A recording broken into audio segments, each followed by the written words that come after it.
ओम शांति। आपका प्रश्न है, हम सेंटर नहीं जा सकते, इसीलिए जो भी मन में प्रश्न होते हैं आपसे ही पूछते हैं। और बहुत बहुत बाबा का शुक्रिया जो आपको निमित्त बनाया और इसके कारण हम आगे बढ़ रहे हैं। तो मेरा प्रश्न है, बाबा से कितना प्रतिशत प्यार है, कैसे पता करें? उत्तर है, आपका प्रश्न बहुत अच्छा है। देखो, परमात्मा की महिमा ही यही है कि वो प्यार का सागर है और सागर में कभी भी पानी खत्म नहीं होता। ऐसे बाबा के माना परमात्मा के प्यार भी इतना मिलता है जो कभी भी खत्म नहीं होता। कई बार मुरली में आता है कि मेरे पास सब खजाना इतना है जो सारे विश्व की आत्मा ले ले तो भी घुटने वाला नहीं है, लेकिन कौन कितना लेता है उसके ऊपर आधारित है। तो प्रेम प्रेम एक ऐसी चीज है जो जीवन को बैलेंस बना देती है। और जब हमारे साथ जो चक्र है उसमें जो अनाहत चक्र जो हृदय से जुड़ा है उसका गुण ही प्रेम है। और ये जब बैलेंस हो जाता है तो हमें स्थायी सुख मिलता है। स्वर्ग में स्थायी सुख होने का कारण यही है कि ये चक्र बैलेंस हो जाता है। बैलेंस होना अर्थात सूक्ष्म और स्थूल दोनों बैलेंस। हमने जो हमने जो चैनल पर यूट्यूब वीडियो पर रखा है कुंडलिनी चक्र के टॉपिक, अगर आप चाहो तो साइंटिफिक रीति से भी रखा है, शास्त्रों की रीति से भी रखा है, कुंडलिनी चक्र की रीति से भी रखा है और बहुत गुह्य राज रखे हैं। वो आप सुन सकते हैं, उससे आपको एकदम सब बातें क्लियर हो जाएगी। चैनल का नाम है शिव शक्ति मेडिटेशन बीके कुसुम। और फिर सब्सक्राइब करेंगे तो प्लेलिस्ट में जाएंगे और प्लेलिस्ट में सब ग्रुप वाइज रखा है। जो भी ग्रुप लो वो सारे टॉपिक पूरा करना है, सिर्फ सुनना नहीं है। सारा दिन हम कुछ सुनते ही रहते हैं और ही कंफ्यूज होते जाते हैं। तो ये सुनकर समझना है, पेन पेपर साथ में रखना है, तभी वो बातें समझ में आएगी, क्योंकि आपकी बुद्धि का ताला खुलता जाएगा। तो उसमें हमने अच्छी रीति समझाया है कि ये बैलेंस चक्र कैसे है। ऊपर के 3 चक्र जो है वो सूक्ष्म एनर्जी से और सूक्ष्म शरीर से जुड़ा है, और नीचे के 3 चक्र है वो स्थूल चीजों से माना प्रकृति से जुड़ा है। और जब हम इसको स्थूल को पर जीत पा लेते हैं प्रकृति पर, तो धीरे धीरे हमारा ये चक्र बैलेंस हो जाता है। बैलेंस होना का अर्थ है कि सुषुम्ना नाड़ी एक्टिव हो जाती है, और सुषुम्ना नाड़ी एक्टिव होने से परमात्मा का प्यार प्रेम नेचुरल आता रहता है और हमारी सारी सिस्टम जो है वो रिसेट हो जाती है। उसमें जो डीएनए है वो भी क्लीन एंड क्लियर हो जाता है। Biological clock, sleep cycle, neuron, ये सब कुछ रिसेट होकर एक्टिव हो जाते हैं। तब हमारा प्रेम स्वार्थी नहीं निस्वार्थ बन जाता है। आप देखेंगे कि दुनिया में सब कहते हैं कि हम तो प्रेम से बात करते हैं, प्रेम सबको करते हैं, लेकिन प्रेम में अंतर है ना। याद में अंतर भी है तो प्रेम में भी अंतर है। जैसे आप घर में परिवार वालों में इसमें भी जो नजदीक वाले हैं, बच्चे, पति पत्नी, उनका प्रेम सबसे ज्यादा है, जो कभी भी भूल नहीं सकते इस आत्माओं को, और उसकी याद सताती रहती है ना। अभी वो कैसे पता चले कि हमारे संबंधी, सगा संबंधी से भी प्रेम है, फ्रेंड से भी प्रेम है, आड़ोस पाड़ोस वाले से भी प्रेम है। हम कहते हैं हम तो सभी को प्रेम करते हैं, लेकिन परसेंटेज है ना, वो कैसे पता चलता है? जब कभी ट्राई किया? देखो, वो नेचुरल होता है। जैसे आपके घर में कुछ अच्छा भोजन बनाया है जो सबको बहुत अच्छा लगता है, अगर आप देखेंगे कि आपके पति और बच्चे को अच्छा लगा और वो बहुत अच्छी रीति खा रहे हैं, तो आप क्या करेंगे? लेना कम कर देंगे, है ना। और जब पूछते हैं पति के दूसरा है ना, तो आप कहेंगे हाँ है, आप खाओ ना। क्यों ऐसा कहा? क्योंकि उससे बहुत प्रेम है।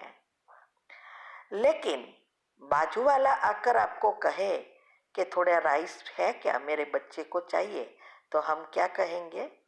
अभी ही फिनिश हो गया। होते हुए भी नहीं देते, क्योंकि हमने जो बनाया वो भोजन हमारे परिवार के लिए है, बचा होगा तो देंगे, है ना।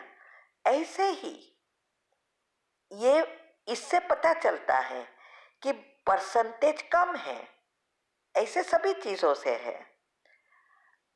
और हम अपने परिवार के लिए कितना सहन भी करते हैं, उसके लिए सब कुछ करने का प्रयत्न करते हैं, और वो जो उसको अच्छा लगे वही करेंगे, है ना। बस ऐसे ही जब हमें परमात्मा से प्रेम हो जाता है, तो परमात्मा जो कहे वही करने का मन होगा। हमारे पाप कर्म खत्म होते जाएंगे, क्योंकि हमारे संचित कर्म जो है वो योग से भस्म होते हैं, तो वो उसके प्यार एक मैग्नेट की तरह खींचेगा, क्योंकि प्रेम में मैग्नेट है। और वो इतना खींचेगा कि उसकी याद सताने लगेगी, भूलने की तो कोई बात ही नहीं रहेगी, और उसको जो अच्छा लगे वही हम करेंगे। और ये सब निशानियां हैं प्यार की। तो भगवान से जब प्रेम है, तो उसका बैरोमीटर है कि उसकी याद सताएगी, उसका प्रेम मैग्नेट की तरह खींचेगा, और ये वो जो कहे वो कहेंगे, करेंगे। साथ में कभी भी घर में अकेले रहेंगे, लेकिन बोर नहीं हो जाएंगे। जो आज के जमाने में किसी को कहो 1 घंटा बैठे रहे घर में, बोर हो जाएंगे। टीवी चाहिए, व्हाट्सएप चाहिए, मोबाइल चाहिए, नहीं तो रह नहीं सकते। जैसे कोरोना की वजह से सब अभी 1 साल से घर में रह रहे हैं, कई तो पागल हो रहे हैं, कई डिप्रेशन में चले गए, कई ने सुसाइड कर लिए। इसका कारण यह है कि उसके वो उसको कुछ चाहिए, स्थूल चीजों, ये स्वार्थी प्रेम है। लेकिन हम बच्चे जो तीव्र पुरुषार्थ करते हैं, वो खुश होते हैं कि अभी तो हमें किसी के घर जाना ही नहीं है, किसी के साथ बात भी करना नहीं है, ना मिलने जाना, ना मौत में जाना, ना शादी में जाना, ना घूमने जाना। कितना अच्छा है। और घर में रह के पुरुषार्थ करेंगे, और कभी भी बोर नहीं होंगे, टीवी नहीं देखेंगे, व्हाट्सएप नहीं चलाएंगे, तो अभी समय कम लगेगा। ये है प्रेम की परसेंटेज चेक करने के बैरोमीटर। तो आप चेक करना कितने दिन तक आप परमात्मा की याद में या दुनियावी इवन आपके परिवार के बिना कितना परसेंटेज रह सकते हैं, कितनी याद उनकी सताती है, ये सब बैरोमीटर है। तो आप चेक कर लेना, इससे आपको समझ में आ जाएगा। ठीक है। ओम शांति। का प्रश्न है कि ये बात समझना है, प्रश्न है कि मुरली में आया कि तकदीर में नहीं होगा तो तदबीर भी क्या होगी। तो ये कहा कि लव भी चाहिए और तकदीर भी चाहिए, ये समझना है। उत्तर है, देखो ये बाबा का माना परमात्मा का कहने का भावार्थ यह है कि अगर हमें हमारा भाग्य बनाना है तो परमात्मा से प्रेम भी करना चाहिए। जितना प्रेम उतनी याद, और जितनी याद उतनी योग द्वारा शक्ति प्राप्त होती है, संचित कर्म भस्म होता है, तो हमारे ऑटोमेटिक तकदीर बनती है, भाग्य बनता है। लेकिन इसको बनाने के लिए भाग्य चाहिए, तो तकदीर चाहिए माना भाग्य चाहिए भी। नया भाग्य बनाना है, अच्छा फ्यूचर बनाना है या दूसरा जन्म सुधारना है, तो इस जन्म में भाग्य चाहिए। तो ये भाग्य है पुण्य, कि हमारा कितना पुण्य कर्म है उस अनुसार हमें तक मिलती है। लेकिन उसके लिए चाहिए संकल्पों पर काबू, वरना विचार विचार ही रह जाएगा, एक सामान्य विचार रह जाएगा। उसको शक्तिशाली बनाना है। तो क्योंकि जब हम नेगेटिव वर्ड चलाते ही रहते हैं तो ये जो पुण्य है वो दबता जाता है और पाप कर्म बाहर आना शुरू हो जाता है। इसीलिए हमें बीच बीच में रुकावट आना शुरू होती है। तो ये सारी विधि जो बताई है हमने, वो इसके लिए ही है कि हमारा पुण्य दब ना जाए और अच्छे विचारों से और ही पुण्य खींचकर हम जल्दी जल्दी आगे बढ़े। तब परमात्मा हमारा भाग्य बना सकते हैं, क्योंकि वो तो सिर्फ शिक्षाएं देता है, लेकिन कि कैसे करना है उसकी विधि बताते हैं। लेकिन करने वाले नंबरवार हो जाते हैं, क्योंकि विधि नहीं अपनाते हैं, तो सिद्धि भी नंबरवार होती है। तो ये दोनों चाहिए, परमात्मा से प्यार भी चाहिए और हमारा पुण्य भी चाहिए। और पुण्य को बढ़ाना कैसे है उसकी विधि भी हमें पता है, वो करना है। ठीक है। ओम शांति। आपका प्रश्न है कि ये गोप गोपी समझ निराकार पिता को निरंतर याद करना, इसका स्पिरिचुअल और ज्ञान की रीति से विस्तार में समझना है। उत्तर है, देखो ये गोप गोपियाँ कौन है,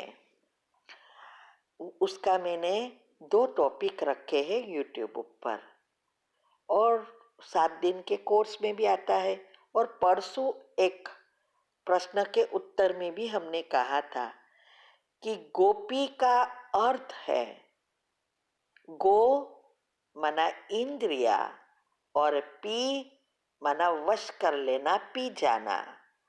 तो इंद्रियों को वश करना यही है गोपी बनना, और उसकी ही यादगार है कि अति इंद्रिय सुख का अनुभव करना है तो गोपी वल्लभ की गोप गोपियों से पूछो।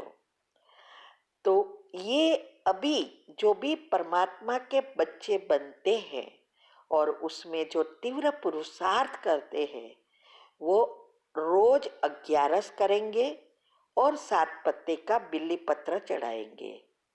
आप सोचेंगे ये क्या? लेकिन मैं जो बात कर रही हूँ वो मंदिर में चढ़ाने वाली बात नहीं है। वो आध्यात्मिक रीति से हमें ये रोज करना है, जो ब्रह्मा बाबा ने एक झटके कर दिया, लेकिन हमें रोज करना है। इसका अर्थ हमने यूट्यूब पर रखा है, स्पेशल टॉपिक में भी आपको मिल जाएगा कि ये क्या है 7 पत्ते का बिल्ली पत्र और 11 करना। तो ये 11 में ही आता है 5 कर्मेंद्रिया, 5 ज्ञानेंद्रिया और एक मन। ये जो रस है वो रस को वश करना, ये है सच्ची सच्ची 11। खाना पीना सब कुछ करना है, लेकिन ये 11 जो दुनिया में कोई नहीं कर सकता, वो 11 हमें करनी है। तो ये परमात्मा को कैसे याद करना, निराकार को, ये बात हम बच्चे जो गोप गोपी बनते हैं वही जानते हैं, दुनिया वाले को नहीं पता है। और अति इंद्रिय सुख का वही अनुभव कर सकते हैं।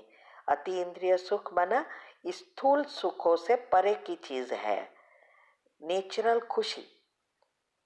और नेचुरल खुशी तब आती है जब हम परमात्मा से निरंतर कनेक्टेड रहते हैं। हमारी सुषुम्ना नाड़ी जब एक्टिव हो जाती है तभी हम नेचुरल कनेक्टेड हो जाते हैं और उसकी शक्तियाँ आना शुरू होती है, चलती ही रहती है, याद सताने लगेगी। तो ये हमें एक नशा चढ़ना चाहिए कि जिसका गायन है कि गोप गोपियों को पूछना है अति इंद्रिय सुख का अनुभव, तो हम कितने भाग्यशाली हैं जो हम ही गोप गोपियाँ हैं, जो अभी भगवान के साथ है और श्री कृष्ण के साथ स्वर्ग में आने वाली नंबर 1 आत्मा है। ये सब बातों को माना बाबा की बातों को याद करना है और अपने आप को खुश नसीब समझकर पुरुषार्थ करना है। ठीक है? ओम शांति।